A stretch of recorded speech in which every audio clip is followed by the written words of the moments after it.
Once primarily associated with functionality, quilting has evolved into a captivating form of artistic expression.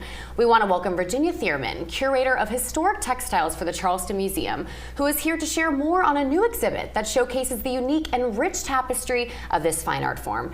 Virginia, we're so happy to have you join us today, and I want to start off by asking you about the shift from quilting coming from, something bed coverings to keep us warm clothing. When was the shift from that to something that is celebrated as this fine art and piece of history? We're really looking forward to welcoming everyone to the gallery because this is an example of quilting as a fine art form, which it always has been. It's just not always been appreciated as such.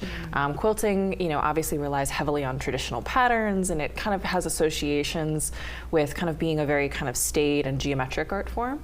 But it's always been intensely artistic. And mathematic, for sure, a lot of geometry involved in putting all those small squares together.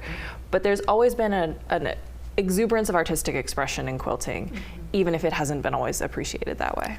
Yeah, and with quilts, can we learn about the past and different, historical events from looking at these quilts? Oh yeah, absolutely. How so? Well, so some quilts are marked. Some of them have, the maker's name and the dates that they were made. So that's one way of learning just about a particular maker or a locality.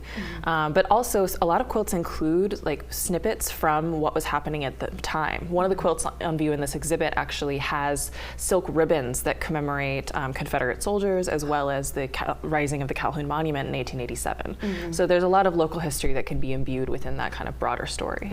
And now this exhibit has taken the place of the 250th, and this came out a few weeks ago, I believe. What was the inspiration of choosing this to showcase? Well, we have 180 quilts in the collection, which is a lot. It's a really fantastic collection that we encourage people to do research with, but that is only a couple quilts at a time to pull out for a researcher. An exhibition is a chance to really intensely display a portion of our collection and show off what we have in our storeroom. How many will be on display? About 12 quilts in partnership with the Gibbs, and so we have several paintings to pair with each one. Oh, that's wonderful. How do you choose 12 out of 180? It's difficult. I'm a fairly visual person, and as a curator, my practice is to work visually first. So actually, I knew I wanted to pair crazy quilts and scrap quilts specifically with artworks from the Gibbs. So I looked at the Gibbs collection, and I said, okay, what do I think, knowing a little bit about what we have in our storeroom, what is going to pair best and make the most visual impact for our visitors? And then from there, I went back into our records and kind of tried to partner things up as much as I could. Yeah. And now what would you say is really the most important reason why you guys decided to showcase these quilts that you chose? Well, there's a number of reasons. First of all, it's part of our mission. It's our duty to educate people on the Lowcountry and to, share what we have in our storerooms. We're not just holding on to things for posterity. That's part of our job, but part of it is also sharing with the community and getting people excited about history and what we have to share with them. So these quilts in particular paired up nicely with the paintings. It was an opportunity to showcase quilting in a different way, to really look at it as an artwork rather than just as a functional form. And so that's what kind of drove these particular quilts for exhibit. And now out of all of these quilts, is there any particular one that you can tell me that has, particular significance to you? Sure. So in our entry case is a quilt by Leila Ann Axon. It was made in 1934, and it's a scrap quilt. And it's really beautiful because it uses color in such an expressive way. It's all printed cottons, and there's all kinds of shapes because it was scraps of fabric. But the way it's put together, none of the colors, no two colors are touching one another, and everything is kind of very intensely in its movement. And there's this one spot in the middle of the quilt where there's this little circular pink dot that just kind of interrupts the composition of the piece and really makes you kind of it's just kind of joyful. I really enjoyed not only the color scheme, but the way she used all of these pieces to kind of creatively come together into one form. And then that's paired with a painting by Sally Frost Nair in watercolor from the Gibbs. And you can really see kind of in both pieces the movement and the expressiveness and the way they use color, and it's really fascinating to watch them both together in juxtaposition.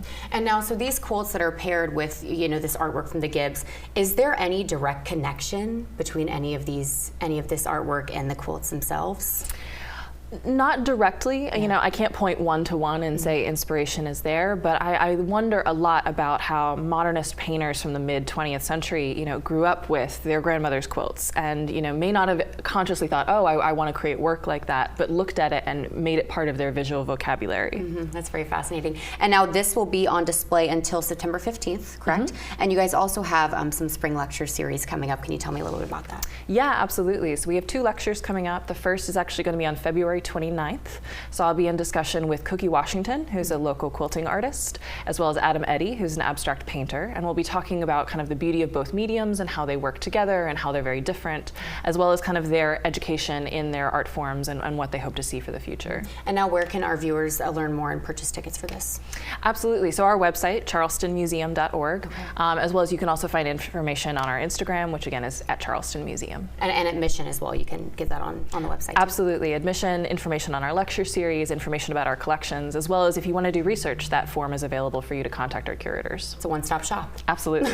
Awesome, Virginia. Well, thank you so much for joining us today. Thank you for having me. We're back after this.